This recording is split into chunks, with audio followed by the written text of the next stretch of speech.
estudiantes de grado noveno y padres de familia, buenos días. Bienvenidos a su clase de lenguaje. Seguimos avanzando en cada una de las temáticas sugeridas en la malla curricular. Hoy el tema propuesto es el realismo y el naturalismo. Ya hemos abordado aspectos como el modernismo y otras corrientes literarias que han marcado la historia literaria. Entonces, sin más preámbulos, vamos a buscar el cuaderno de lenguaje, vamos a consignar los aspectos más relevantes de la temática y si se generan preguntas las vamos a retroalimentar en nuestro espacio virtual. Debo motivarlos e invitarlos a seguir en esta tarea de cumplimiento y ser responsable en cada una de las actividades que se sugieren.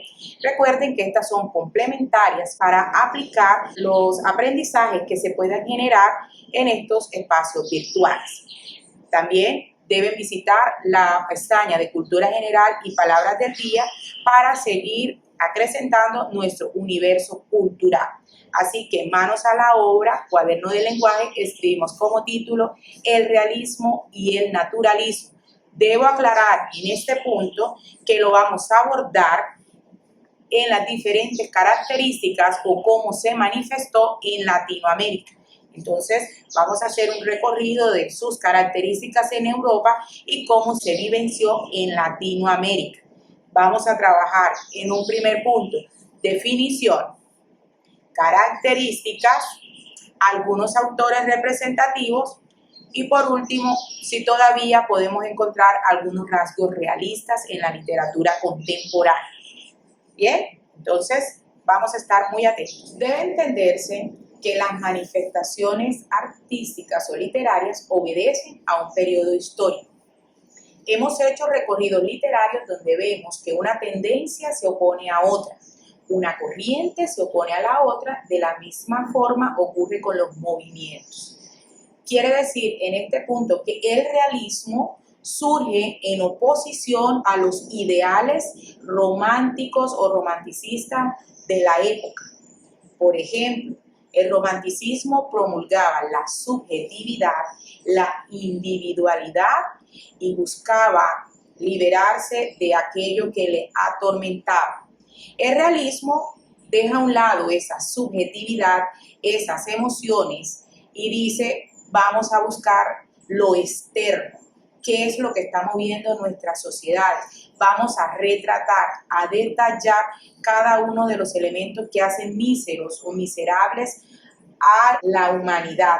De ahí que uno de los postulados del realismo sea mostrar la cotidianidad tal y como es. En las características vamos a revisar que como técnica narrativa, por ejemplo, los personajes empiezan a identificarse en cuanto a su discurso, a sus actos de habla, a las clases o esferas sociales en las cuales se ubican. Algo novedoso en la técnica narrativa. Bien, entonces, tenemos que el realismo surge en la segunda mitad del siglo XIX, que lo que busca es retratar la sociedad, muestra a la misma como centro o epicentro de la narración. En Latinoamérica, si bien es cierto que en Europa se habla de una oposición frente a los ideales del romanticismo, podría decirse que en lo que plantean las guerras independentistas, que es un elemento del romanticismo, el rebelarse ante todo aquello que lo oprime o que sea una regla, no es que estuvo tan alejado de esos principios que manejaba este movimiento. Entonces puede decir que el romanticismo en Latinoamérica complementó las ideas realistas en cuanto se buscaba la libertad del hombre.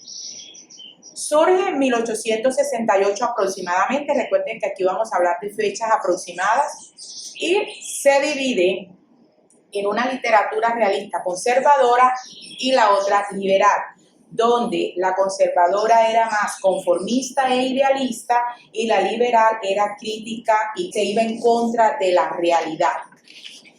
También hay un paso de la economía, la burguesía empieza a crecer, se empieza a hablar de obreros, de campesinos y todo esto y se va a considerar como la industria o el trabajo margina a la persona. ¿Qué buscan o qué describen? Ambientes reales de las sociedades y, como lo decía anteriormente, reflejos de la vida cotidiana. Vamos a revisar ahorita qué técnica narrativa se tenía en cuenta al momento de nosotros abordar un texto realista. En la técnica narrativa se tienen en cuenta los siguientes elementos. Observación realista, es decir, que se trata de ser, en este caso, lo más objetivo posible al momento de mostrar las descripciones, sea de lugares, de personas o de cosas. Minuciosidad descriptiva, se hace uso de la palabra detallada para poder retratar esa situación que quiere el autor generar en quien lee. Hay una notoria predilección por los bajos fondos sociales. Aquí se muestran las problemáticas, las dificultades que pueden presentar los campesinos, los aborígenes, las negritudes. En fin, recordemos que se estaba en una época de abuso del poder, de cuestionamientos, de las diferencias o de las marcadas diferencias sociales. En fin, se muestra la problemática americana. Les decía hace rato, cuando inicié el video, que se utilizaba un lenguaje coloquial y lo que se buscaba era precisamente ubicar cada personaje en las diferentes esferas sociales, modismos, locuciones, es decir, ser lo más auténtico posible en la narración. Es decir, que si una persona, por ejemplo, hace referencia o se encuentra ubicado dentro de los paisas, entonces va a reflejar cada uno de esos dichos, de esos refranes que los identifique. Y vamos a hablar de la originalidad del espacio geográfico. Se buscaba resaltar cada uno de esos escenarios donde se desarrollaba, en este caso, el acontecimiento. Bien, entonces estos son los elementos que se tenían en cuenta cuando se habla de técnica narrativa. ¿Qué estrategias utilizaba el escritor para marcarse dentro de este movimiento llamado realismo?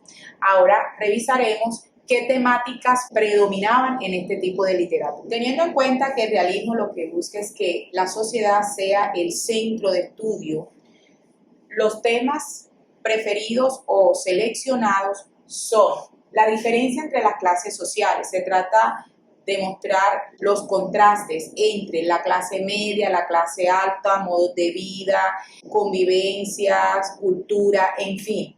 La creciente industrialización y estratificación del trabajo. Entonces, como la clase obrera, por ejemplo, es marginada, no se le dan todos los recursos para que puedan tener una vida digna.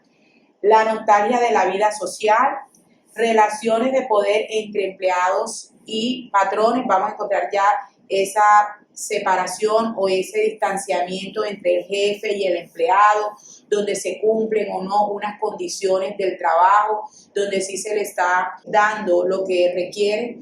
Esto me hace tomar como ejemplo La rebelión de las ratas, donde vemos que un personaje, por ejemplo, trabajaba para una empresa y lo que le pagaban era muy poco. Se hablaba de la mina y cómo ellos trabajaban largas horas y la retribución era muy poca.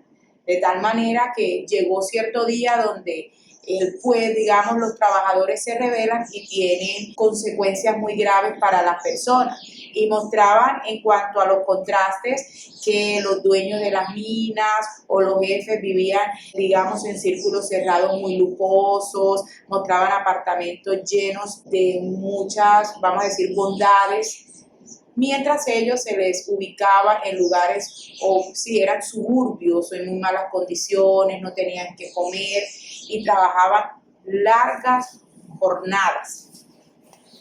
El auge de empresas extranjeras que adquieren poder con materias primas del continente. Entonces vemos cómo llegaban estas empresas, tomaban los recursos del continente, se lucraban y seguían nuestras personas, nuestros campesinos, en la misma pobreza y en la misma situación económica. ¿Ha cambiado eso en nuestros días?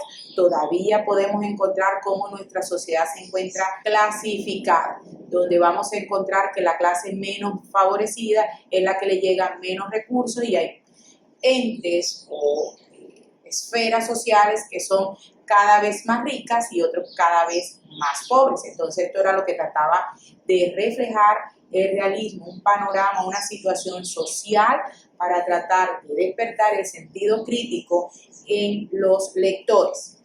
Ahora bien, para complementar lo que estoy diciendo, les voy a hablar un poquito de lo que trata La Vorágine. La Vorágine de Diego Rivera muestra cómo Augusto Cova y su amante huyen a la selva amazónica y entran en contacto con el mundo de los caucheros. El hombre rivaliza con la violencia destructora de la naturaleza. Se plantea el hecho desigual del hombre, frágil contra la naturaleza hostil, feroz e implacable. Recuerden que nosotros estamos viendo el realismo en Latinoamérica. Entonces vemos cómo este personaje, en este caso, se encuentra acechado por toda la situación que le ofrece en este caso el mundo de los caucheros y cómo rivaliza con la naturaleza. Sí. El naturalismo, por su parte, comparte las ideas realistas. Ambos movimientos surgen en Francia. ¿Qué tienen en común? Comparten la observación objetiva, es decir, tratan de detallar la realidad, recrean los aspectos más sórdidos de la existencia humana, es decir, que él lleva la vivencia, la conducta, lo que le ocurre al ser humano a lo más profundo del ser y analiza los comportamientos de en el ámbito social, es decir, que se apoya en ideas darwinistas como la selección natural, trata de buscar una explicación de dichos comportamientos y que lo conllevan a actuar de cierta manera. Jóvenes, espero que haya sido muy útil la explicación de hoy. Usted como estudiante de grado 9 debe estar en la capacidad de distinguir los elementos que caracterizan el realismo y el naturalismo. Lo primero que debe tener claro es que el realismo se opone al romanticismo en cuanto el primero trata de huir de la realidad, es subjetivo y prevalecen los sentimientos. Por su parte, el realismo es externo, trata de retratar la sociedad y mostrar todos los problemas que la quejan. El naturalismo se apoya en el realismo, pero es más complejo y trata de profundizar sobre esas dinámicas que influyen en el comportamiento humano. Eso debe tenerlo muy claro. Así que no puede olvidarse visitar Cultura General, Palabras del Día y realizar la actividad sugerida. Bien, nos vemos en nuestra clase de lenguaje Aprendiendo en Casa.